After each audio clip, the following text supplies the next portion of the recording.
ఇప్పుడే జీ5 app download చేయండి. చూడండి మీ ఫేవరెట్ టీవీ షోస్ ఎప్పుడైనా ఎక్కడైనా. తనెవరో మధ్యలో వచ్చేసి అన్నీ అనుభవిస్తూ ఉంటే నేనెలా చూస్తూ ఊరుకోగలను?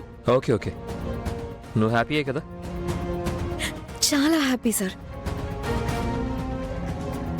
ఈసారి నాకు చాలా బాగుంటుంది కదా? అవును. సరే సరే, అందరూ ఒకే చోటు ఉంటే బయట వాళ్ళకి డౌట్ వస్తుంది. వెళ్దాం పదండి. మీరు పదండి బాబు, నేను చీర కట్టించొస్తాను.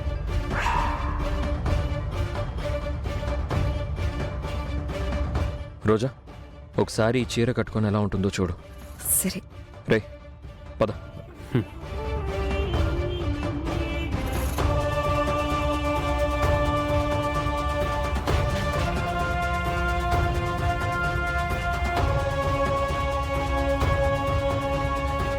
ఏంటక్క ఇది? నువ్వేం చేస్తున్నావో నీకు అర్థమవుతుందా? ఎందుకు అరుణ్ బాబుని ప్రేమి అలా ఇబ్బంది పెడుతున్నావు? ఎవరి కోసం ఇబ్బంది పడుతున్నారు? నా కోసమే కదా. తనకి కాబోయే భార్యనే కదా. అందరి అంగీకారంతో కోడలిగా వస్తే ఆ గౌరవం వేరు, అప్పుడు నువ్వు అడగడం వేరు. పోయినసారి తప్పు చేసి దొరికిపోయావు, అవమానపడ్డావు. అయినా కూడా మళ్ళీ చాటుగా వచ్చి ఇక్కడే చేరావు. వచ్చిన దానివి కామ్గా ఉంటున్నావా అంటే అది కావాలి ఇది కావాలి అంటూ వాళ్ళ ప్రాణం తీస్తున్నావు. నువ్వు అడిగే గొంతమ్మ కోరికలు తీర్చడానికి వాళ్ళు ఎంత అల్లాడిపోతున్నారో తెలుసా? దానికి నువ్వెందుకు అంతగా ఫీల్ అవుతున్నావు? వాళ్ళ బాధ చూస్తున్నాను కాబట్టి. నువ్వు చేసే తప్పు నాకు అర్థమవుతుంది కాబట్టి. మరీ అంత ఎమోషనల్ అవ్వకు. నేను ఇంటి కోడలవుతాను, అయ్యి తీర్తాను.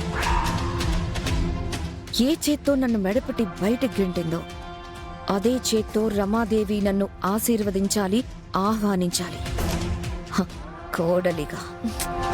ఆవిడ అంగీకరిస్తుందో లేదో తర్వాత. నువ్వు ఇలా ఇంట్లో చేరావు, ఇలా చేస్తున్నావని తెలిస్తే మాత్రం మామూలుగా ఉండదక్క. ఆవిడ మనస్తత్వం పూర్తిగా తెలిసినా కూడా ఎందుకు నువ్వు అర్థం చేసుకోవడం లేదు? బయట తిరుగుతున్న మీకే అంత ప్రెజర్ ఉంటే ఎవరి కంటికి కనిపించకుండా గదిలో దాక్కున్న నాకెంత ప్రెజర్ ఉండాలి? అయినా రమాదేవి గారికి దొరికితే ఏమవుతుందో నాకు తెలీదా? కానీ కష్టపడాలి. నా కోసం అరుణ్ కష్టపడి తీరాలి. ఈ యువరాణిని చేసుకోవాలంటే అంత ఈజీ కాదు కదా. ఆ విషయం అరుణ్కి కూడా అర్థం కావాలి. మారవ నువ్వు? మార్చాలని నువ్వు కూడా చూడొద్దు. అక్క, నిజం తెలిస్తే నీకేమవుతుందోనని భయపడి చేస్తున్నానక్క. నువ్వేమో యువరాణి అది ఇది అని అబద్ధాల్లో బతుకుతున్నావు. ఆ అబద్ధాన్ని అందరూ నమ్మేలా చేయాలని చూస్తున్నావు. నీకు ఎలా చెప్పాలో, ఎలా మార్చుకోవాలో, నిన్ను ఎలా కాపాడుకోవాలో నాకు అర్థమే కావడం లేదు.